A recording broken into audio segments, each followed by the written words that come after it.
ಹುಬ್ಬಳ್ಳಿಯಲ್ಲಿ ಕರಸೇವಕರನ್ನು ಬಂಧಿಸಿರುವ ರಾಜ್ಯ ಕಾಂಗ್ರೆಸ್ ಸರ್ಕಾರ ಮತ್ತು ಪೊಲೀಸರ ಕ್ರಮವನ್ನು ಖಂಡಿಸಿ ಹಿಂದೂ ಜಾಗರಣ ವೇದಿಕೆಯ ಕಾರ್ಯಕರ್ತರು ನಗರದ ಡಿವೈಎಸ್ಪಿ ಕಚೇರಿ ಮುಂಭಾಗ ಪ್ರತಿಭಟನೆ ನಡೆಸಿದರು. ಮಡಿಕೇರಿ ನಗರದ ಡಿವೈಎಸ್ಪಿ ಕಚೇರಿ ಮುಂಭಾಗ ಹಿಂದೂ ಜಾಗರಣ ವೇದಿಕೆಯ ಜಿಲ್ಲಾ ಸಂಚಾಲಕ ಕುಕ್ಕೇರ ಅಜಿತ್ ಅವರ ನೇತೃತ್ವದಲ್ಲಿ ಸಂಘಟನೆಯ ಕಾರ್ಯಕರ್ತರು ಮತ್ತು ಬಿಜೆಪಿ ಪ್ರಮುಖರು ಸಮಾವೇಶಗೊಂಡು ಕಾಂಗ್ರೆಸ್ ಸರ್ಕಾರದ ವಿರುದ್ಧ ಅಸಮಾಧಾನ ವ್ಯಕ್ತಪಡಿಸಿದರು.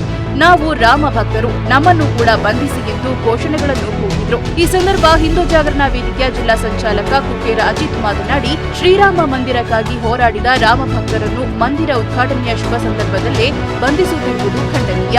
ಇದೀಗ ದತ್ತಪೀಠದ ವಿಚಾರವನ್ನು ಮುಂದಿಟ್ಟುಕೊಂಡು ಮರು ತನಿಖೆಯ ಹುನ್ನಾರ ನಡೆಸುತ್ತಿದೆ. ರಾಜ್ಯ ಸರ್ಕಾರ ಕಾನೂನು ಮೀರಿ ವರ್ತಿಸುತ್ತಿದ್ದು, ಹಿಂದೂಗಳ ವಿರುದ್ಧದ ಧೋರಣೆ ಹೀಗೆ ಮುಂದುವರೆದರೆ ಹಿಂದೂ ಜಾಗರಣ ವೇದಿಕೆ ಹೋರಾಟವನ್ನು ತೀವ್ರಗೊಳಿಸಲಿದೆ ಎಂದು ಎಚ್ಚರಿಕೆ ನೀಡಿದರು.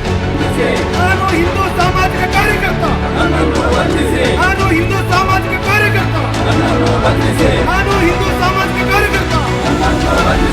ವಂದೇ ಮಾತರಂ, ಮಾತರಂ, ವಂದೇ ಮಾತರಂ, ಮಾತರಂ, ಮಾತರಂ, ವಂದೇ ಮಾತರಂ.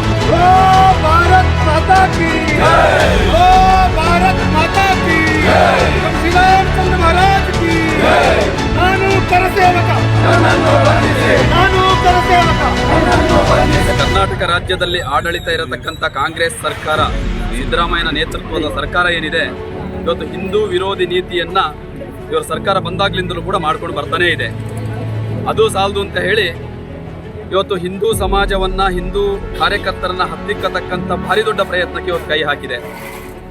ಏನು ಈ ಹಿಂದೂ ಸಮಾಜದಲ್ಲಿ ಆ ಅಯೋಧ್ಯೆಪತಿ ಶ್ರೀರಾಮನ ಒಂದು ಮಂದಿರ ವಿಚಾರವಾಗಿ ಸುಮಾರು 31 ವರ್ಷಗಳ ಹಿಂದೆ ಕರಸೇವಕರಾಗಿ ಹೋಗಿರತಕ್ಕಂಥ ಆ ಕರಸೇವಕರನ್ನ ಇವತ್ತು ಒಂದಷ್ಟು ವರ್ಷಗಳ ಹಿಂದೆ ಆದಂಥ ಕೇಸುಗಳನ್ನೆಲ್ಲ ಮತ್ತೆ ಓಪನ್ ಮಾಡಿ ಅವರನ್ನು ಜೈಲಿಗೆ ಕಳಿಸಿರತಕ್ಕಂಥದ್ದು ಕೂಡ ನಾವು ನೋಡ್ತಾ ಇದ್ದೇವೆ.